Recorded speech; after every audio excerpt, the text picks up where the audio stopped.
رسول اللہ صلی اللہ علیہ وآلہ وسلم کے اولین جانشین اور خلیفہ اول کو تاریخ میں ابو بکر صدیق رضی اللہ عنہ کے نام سے یاد کیا جاتا ہے۔ ابو بکر ان کی کنیت تھی، جبکہ صدیق لقب تھا۔ اصل نام عبداللہ تھا۔ اسلام سے قبل ان کا نام عبدالکعبہ تھا۔ قبول اسلام کے بعد خود رسول اللہ صلی اللہ علیہ وآلہ وسلم نے ان کا نام عبدالکعبہ سے تبدیل کر کے عبداللہ رکھ دیا تھا۔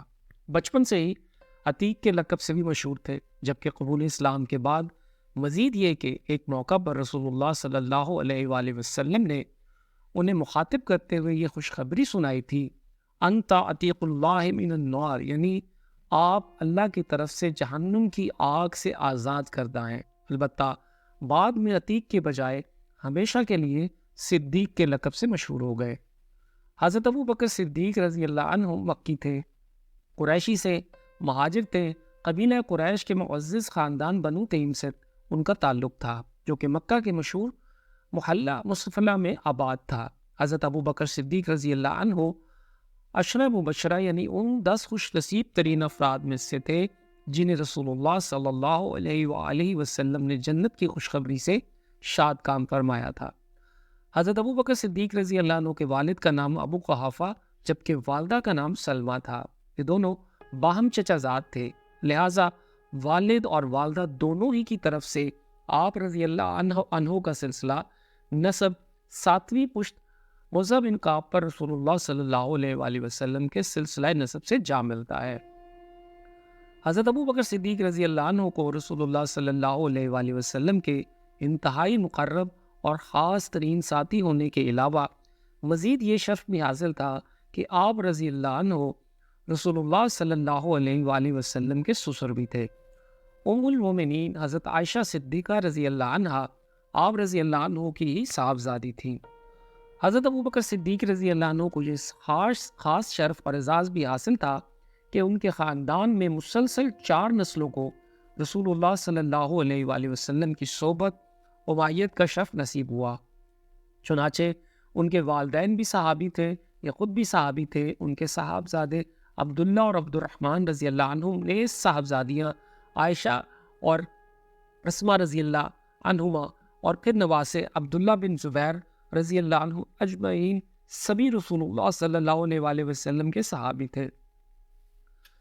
حضرت ابو بکر صدیق رضی اللہ عنہ کی ولادت مکہ میں رسول اللہ صلی اللہ علیہ وآلہ وسلم کی ولادت بسعادت کے تقریباً 2.5 سال بعد اور پھر وفات مدینہ میں آپ صلی اللہ علیہ وآلہ وسلم کی وفات کے تقریباً 2.5 سال بعد ہوئی۔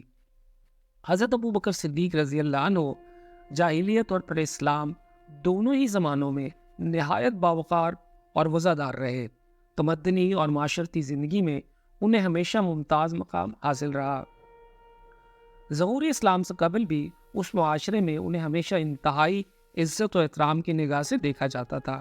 سب اہل مکہ اپنے اختلافات اور خاندانی جھگڑوں میں انہیں اپنا ثالث مقرر کرتے تھے اور پھر ان کے ہر فیصلے کو بلا چون و چرا تسلیم کیا کرتے تھے۔ رسول اللہ صلی اللہ علیہ وآلہ وسلم کو جب اللہ سبحانہ وتعالی کی طرف سے نبوت عطا کی گئی اور آپ صلی اللہ علیہ وآلہ وسلم نے اعلان نبوت فرمایا، تب آپ صلی اللہ علیہ وآلہ وسلم کی اہلیہ محترمہ ام المومنین حضرت خدیجہ رضی اللہ عنہا اور دیگر افراد خانہ کے بعد سب سے پہلے حضرت ابو بکر صدیق رضی اللہ عنہ نے دین اسلام قبول کیا۔ آپ صلی اللہ علیہ وآلہ وسلم کی مکمل تصدیق کی اور اس موقع پر کوئی دلیل یا معجزہ نہیں مانگا۔ حضرت ابو بکر صدیق رضی اللہ عنہ کا ظہور اسلام سے قبل ہی رسول اللہ صلی اللہ علیہ وآلہ وسلم کے ساتھ بہت گہرا تعلق تھا۔ دونوں میں بہت قربتیں تھیں اور ایک دوسرے کے گھر آمد و رفت کا سلسلہ رہتا تھا۔ حضرت ابو بکر صدیق رضی اللہ عنہ کی ذاتی ملکیت میں قبول اسلام کے وقت نقد 40,000 درہم تھے۔ قبول اسلام کے بعد انہوں نے اپنی یہ کل پونجی رسول اللہ صلی اللہ علیہ وآلہ وسلم کی خدمت اور دین اسلام کی نشر و اشاعت میں صرف کر دی۔ دین اسلام کے ابتدائی دور میں متعدد ایسے افراد جو کہ غلامی کی زنجیروں میں جکڑے ہوئے تھے اور دین اسلام قبول کر لینے کی وجہ سے اپنے مشرک آقاؤں کے بدترین عذاب اور سختیاں جھیلنے پر مجبور تھے، انہیں حضرت ابو بکر صدیق رضی اللہ عنہ نے اپنی جیب خاص سے نقد رقم ادا کر کے ان کے مشرک آقاؤں سے خرید لیا اور پھر اللہ کی خوشنودی کی خاطر انہیں آزاد کر دیا۔ قرآن کریم کی درج ذیل آیات میں اسی بات کی طرف اشارہ کیا گیا ہے۔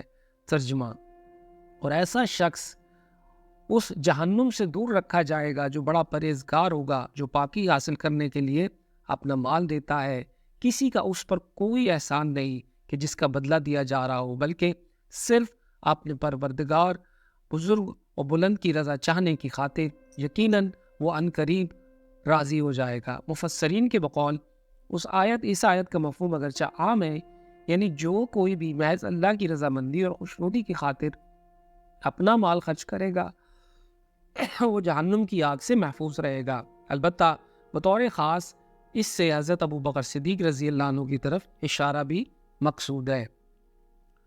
حضرت ابو بکر صدیق رضی اللہ عنہ کا اس معاشرے میں کافی اثر و رسوخ تھا اور حلقہ احباب بھی کافی وسیع تھا، لہٰذا انہیں اللہ کی طرف سے ہدایت کی شکل میں جو خیر نصیب ہوئی تھی اسے انہوں نے خود اپنی ذات تک محدود رکھنے کی بجائے اس اثر و رسوخ سے فائدہ اٹھاتے ہوئے دوسروں تک پہنچانے کی کوشش بھی نہایت سرگرمی اور جذبے کے ساتھ شروع کر دی۔